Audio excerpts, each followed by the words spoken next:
You know, in Romeo and Juliet, one of the most revealing scenes isn't a tragic death or a big sword fight. It's actually a hilarious roast. Right after crashing a party at their rival's house, Romeo just vanishes. And his two best friends, Mercutio and Benvolio, they absolutely let him have it. This short, funny moment tells us everything we need to know about their friendship and, honestly, why it's probably doomed from the start. So that's our big question for today. Why do they mock him? I mean, Romeo, who's flying high on this brand new love, literally just disappears, leaving them completely in the dark. And their reaction isn't just, hey, where'd he go? It's a full-on, no-holds-barred roast session. So what's really going on behind all the jokes? Let's break it down. Okay, so picture this. The Capulet party has just ended. Everyone's heading home for the night, but not Romeo. Nope. He is completely thunderstruck. He just laid eyes on Juliet, and his entire world has been flipped upside down. There's no way he can just walk away. His heart, as he puts it, is still inside that orchard. And just listen to the way Romeo talks here. He calls his own body dull earth and says it needs to find its center. And that center is now Juliet. It's so incredibly poetic, so dramatic.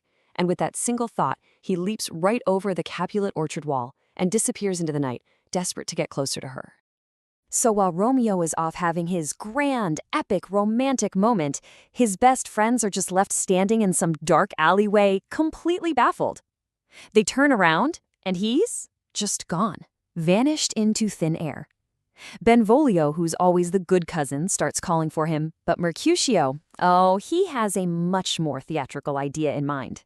So how are they going to get him back? Well, Mercutio decides he's not just going to call for Romeo. No way, that's way too simple, too boring. He's going to conjure him, like a magician summoning a spirit.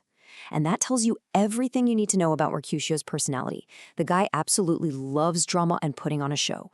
His process here is just a hilarious escalation of frustration. First, he tries shouting all of Romeo's dramatic nicknames. Madman, passion, lover. Nothing. So he lowers the bar. Come on, just give me one rhyme. Just sigh. Still nothing.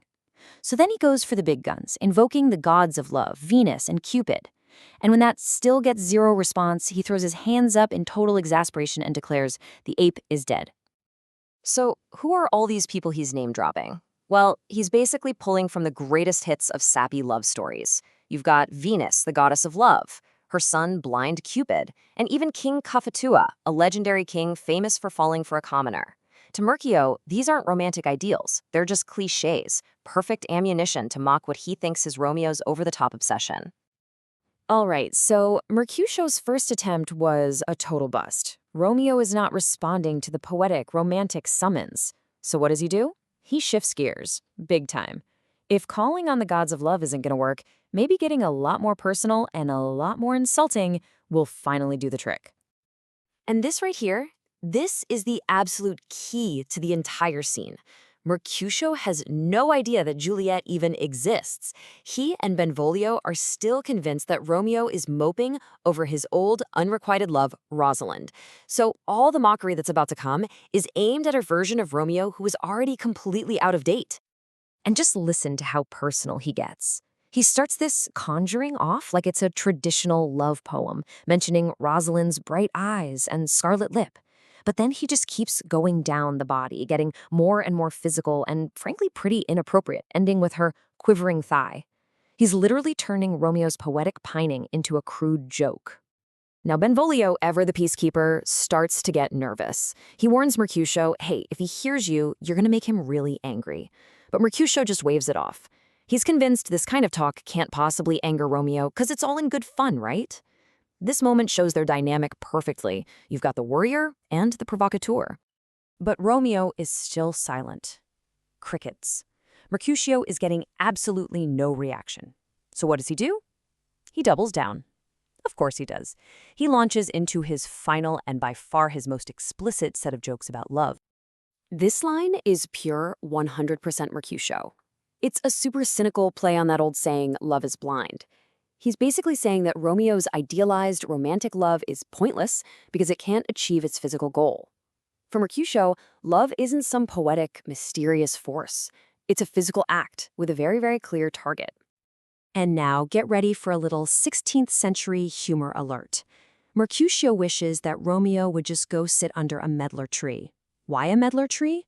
Well, because the medlar fruit was, let's just say it was crudely nicknamed for its particular shape.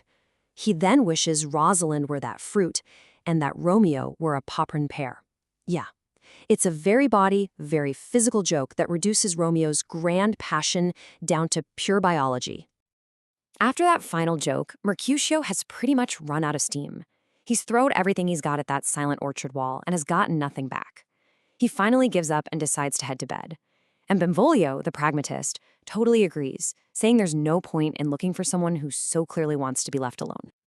So why did we just spend all this time on a scene about two guys yelling bad jokes at a wall? Because what this scene reveals about these characters is absolutely critical to understanding the entire rest of the play. It's a perfect little snapshot of our three main friends.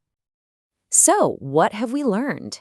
We've seen three completely different views on love, all packed into one short scene.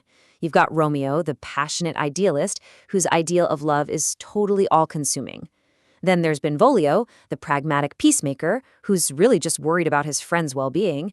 And finally, you have Mercutio, the ultimate provocateur, who sees love as something cynical, physical, and mostly just a great big joke.